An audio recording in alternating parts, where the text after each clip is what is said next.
So comedian and writer Simon Amstell has just released his feature debut. It's called Benjamin.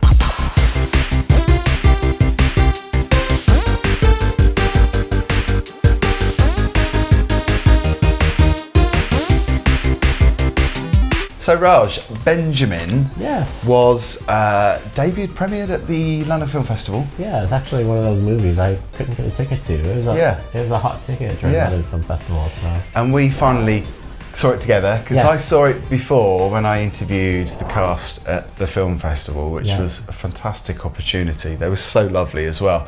I met Simon Amstell, I met Colin Morgan, Joel Fry, and Phénix Brossard, who of course play big roles, apart from Simon, play big roles in this movie. What are your thoughts on Simon Amstell as a comedian? Are you very familiar with what he's done? All I know him is from Saturday mornings on Channel 4. Right. Oh wow, that's way back. Yeah, that's all I know Simon Amstell for.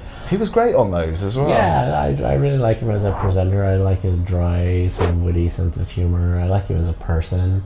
Did you see Carnage? He did a vegan mockumentary, which was brilliant. No, I should check that out. So tongue-in-cheek as well, because it's all the cliches of what vegans. Is he vegan? He's vegan. Because the veganism is very much a common theme. We're all going vegan. It's your turn next, Josh. Hey, every time I try to do a vegan Greg sausage roll, they don't have any, so it must be popular. That's because I've eaten them all. I've got there first.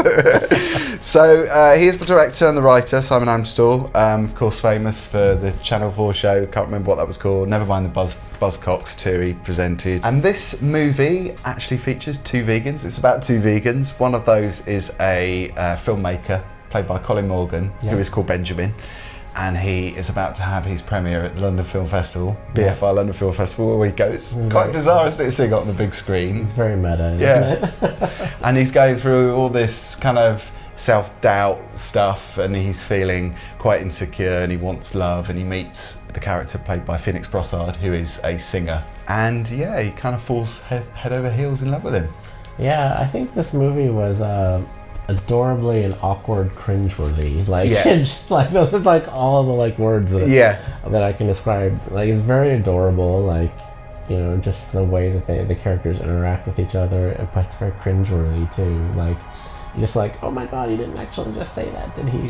It's totally relatable, isn't it? Because people do get into situations like that. It's not glossed over. It's like showing warts and all, isn't it? Which is one of the reasons why I love this film, because it was so relatable and so funny. You could really feel for these characters.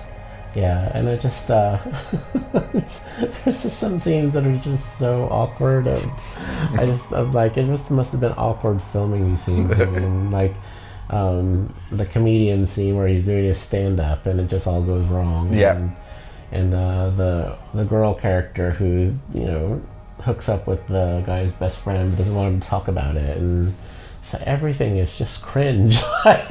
And you see Benjamin's ex that comes to the dinner table? Oh yes, that when he's with his parents and his new boyfriend, played by Phénix Brossard, and the ex is quite blunt to in front of his parents, like, who are you?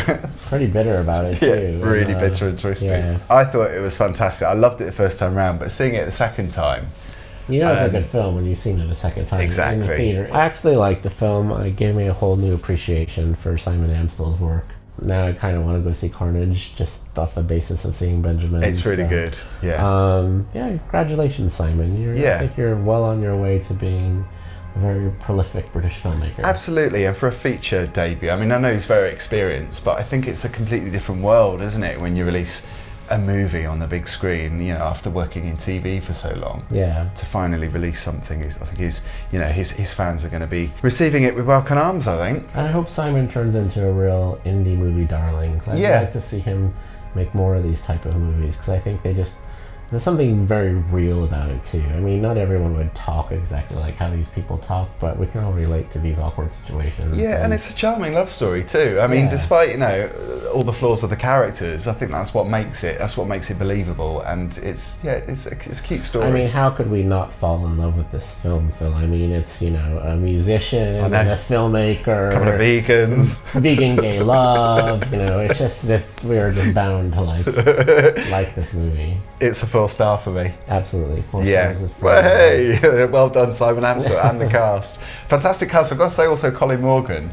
I've not really seen him in much before. I know he's done so many roles, but he always kind of is in either films or TV shows that I've either not seen or that I don't really have much of an interest in. But now that I've seen him in this, and now I know what a lovely bloke he is to interview, because he was so affable and so down to earth, I'm going to really check him out in future. I know he was in The Happy Prince, the film Rupert Everett movie, where he played a completely different character. So I think he's quite diverse as an actor. Go see this movie, peeps. Definitely. Give it some love, show it some indie support. I think it really deserves your eyes. Absolutely. Thank you for watching. See you next time.